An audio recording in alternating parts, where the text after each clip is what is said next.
friends. I don't like hi friends. They're my friends. You're my friends. Victoria doesn't feel that way. She's very selective with her friends. I'm still on a 12-month probationary period. Moving on quick. No. Oh my god. I'm going through depression. I'm like three seconds away from like a lifelong addiction to Ritalin. Say no. And that is why we spend our time catching up with America's #1 official reality show, and that is Honey Boo Boo. No, it hasn't been Honey Boo Boo since 2013. Yeah, but that's we what went over everybody this. knows it as. Honey Boo Boo Chow. Yeah.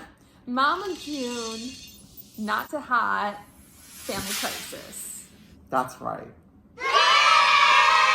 So basically this week's episode is called The Stakeout. Mm-hmm. Dodo and Big Mike were seeking out, still on their search for Mama June, and then Hashtag couple goals, hashtag first date. Mm-hmm. Because remember in the earlier episodes when Dodo was introducing Big Mike, she's like, Big Mike is the friend that like everybody has and the big brother that you just want to cuddle with. Yeah. So I love that this is like the first date doing a stakeout for like her crack addicted sister and her abusive boyfriend. Which is like, I'm excited. That is like definitely drawing me in. But what I'm really excited for is when they're finally gonna like make it happen between Big Mike and Mama June. To finally make it happen because you don't think Dodo is giving the Dodo. You don't think they've hooked up? No, because I think that even though it's been weeks on the show, what's in it for Big Mike? I think it's coming. I think he already came. Really? Well, whenever it's going to be public, they have to address it on the show. It's for sure coming. Okay. Like, by the way they set it up, it has to come.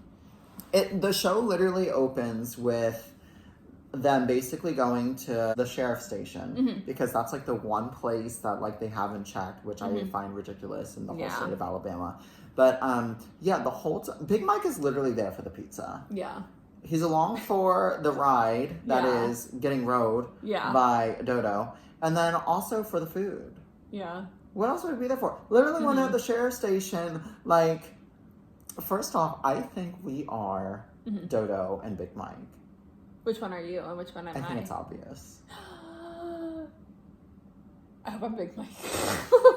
You're definitely Big Mike. Okay. Yeah. Good. Because I like Big Mike's a real one. I like say stuff to start shit. And, you know, I'm just like, well, maybe they're there doing bad things. Yeah. And you're just there. Yeah. I'm just there to support. There to view and eat food. You're there for the Dodo. The DD. I don't know why they did this. They like simulated. First of all, the sheriff is fucking in on it. Like, what sheriff? First of all, they released so much personal information. So not okay. No. Granted, I understand it's Macon County, Georgia. Yeah. But I feel like that's just not okay. No. And then it was also weird that they made Dodo put on the handcuffs and go in the back of the truck, which, like, why? Because she said that she wanted to get in Mama June's headspace. And I'm like, if you want to get into Mama June's headspace, you need to do a couple lines of crack and get a slap to crack. You don't? Oh, no, I'm thinking of coke. Yeah. Lord Jesus. Proof that I was a good child. Hi, Mom. Get a couple crack rocks, smoke them, and then you'll be in. Damn, you are from Michigan. So I thought it was weird that she was, like, trying to get in the mind space. And also, she was smiling when she was getting into the truck. Who wouldn't be? Mama June wasn't smiling. I saw the pictures. Yeah, but Dodo is, like, the attention seeker. Yeah. What's really interesting is that it's kind of sad, is that, like, Jennifer is, like, trying to steal Mama June's shine, right? And then Dodo is, well, also really kind of trying to establish a place in the show. Yeah. But Dodo's doing it in a nicer way, I think. Like, she's trying to build up Mama June, really trying to show her in a much, I don't want to say better light, because obviously Mama June is troubled, but, like, she's coming off a lot more loving, and, you know, you want to be friends with Dodo. You don't want to be friends with Jennifer. Jennifer's mean. Okay, but see... And unnecessary. Okay, but... Like, who is she? And that's, like, a huge focal point of this episode this week. So, it follows Jennifer and her, like, basically getting the Star Magazine cover, which who the fuck reads Star Magazine? I will tell you, old ladies and flight attendants. Right. That's who. Exactly. And, well, actually, no, very specifically, old lady flight attendants. That's who reads Star Magazine. Yeah, but the only reason we read, or the old ladies flight attendants read Star Magazine is if it's free on the plane. Like a passenger is like, okay, I'm done with this, and then we'll read it. Nobody will actually usually buy on the it. Tampa route. Yeah. Tampa to Denver. So they follow her and she's doing the swimsuit thing, but also leading up to it, there are endearing moments between like Jennifer and Alana, Honey Boo Boo. And I really like that. I'd like to see more of like Jennifer kind of, you know, if she wants to be like the mom figure, have more like endearing positive moments, uplifting both of the girls. Yeah. Because I understand the other one's technically an adult, but like when you're 20 and your mom literally walks out on you and your sister when that's all you've ever known. Yeah. Like, they don't need to put each other down. She's clearly hurting. Yeah. And I'd like to see more of that and less of the bitchiness. Right, exactly. And then for the Star Magazine interview, they go and get interviewed, her and Sugar Bear. And the whole time they're asking her questions about Mama June in the beginning. And she finally breaks down and is like, is this interview about me or Mama June? Yeah. Which... we all know who the star of the show is. Mama June, the lady in the title of the show. Right. Not Jennifer. No one knows who Jennifer is unless you're thinking about Mama June. Right. Well, I really give, like, props. I think it is... we have such, like, a quality reporter who clearly puts her in her place and says... yeah. It's truthfully about both of you. Yeah. And I love it. She put that girl in her place. Yeah. Love it. Here for it. Yeah. And then also, like... later on in the show, she totally copied Mama June's bathing suit shoot because she wasn't supposed to be doing the whole Baywatch theme that Mama June famously did a couple of years ago. And she was just like, yeah, I don't care if it's shady. Like, she was warned. She was like, nope, I want to do it anyway. So if you don't want Mama June as part of the conversation, you know, well, Mama you gotta stop talking about her wore, a bathing suit.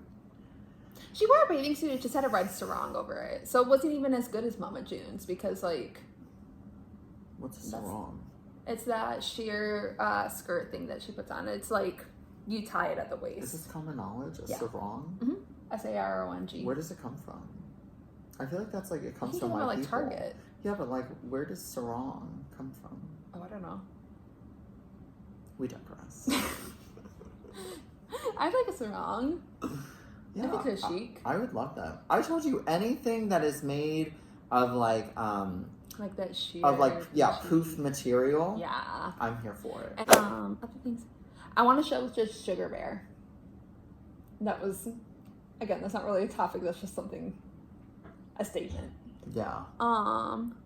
Gina, the manager Gina. Yeah. I don't know who the hell hired this girl, or if it. A character created by TLC. Yeah. But first of all, the fact that like Jennifer and Sugar Bear have to sleep in a garage is fucking bullshit. Especially if they were flown to LA to be like on the cover of a magazine. Yeah. The fact that any of them are at her house is bullshit. Yeah. Well, I don't know. So to be fair, disclaimer, I don't know what TLC is paying them, and I've also obviously never been on the cover of Star Magazine, so hashtag goals. Yeah. But do you think you'd at least get like Motel 8 room or something? Or something for one night, the night before or something. Yeah. If you've been on the cover of Star Magazine, let us know. Do they put you up? Do they at least give you a stipend for meals? Right. What the hell's going on? Exactly. Yeah. So the episode concludes, though, with them just doing the stakeout, which is what the episode is actually titled. And they're literally just sitting around in their car late at night, which sounds like goals. I would love to do this. First of all the road tripping that's going on in this show, goals. Nothing really happened with Dodo and Big Mike this time, though. Like, they kept sitting in the parking lot, and then at one point they walked into a bar, and the bartender was like, yeah, I've seen them around. And that's it. Oh, in the sheriff's office. But, like, how do you know if you've seen Mama June? I mean, if you are in the sticks of Alabama and you see just a slightly larger, because she's no longer obese, woman with blonde hair. Because you would remember her, because there's not many celebrities that go around that point. Like, I grew up in the middle of nowhere in Michigan, and we had Caitlin and Tyler from Teen Mom, the ones that gave up their baby for adoption. Okay. And they're like the local celebrities, and people always point them out too, even though they look normal compared to everyone in Michigan. It's just like there's not enough famous people there, so it's always like a talking point whenever you're like, oh, interesting. especially in those small towns, like where you know everybody. Yeah. Like if you see somebody that you don't recognize, like they're gonna stand out just because of that alone. Yeah.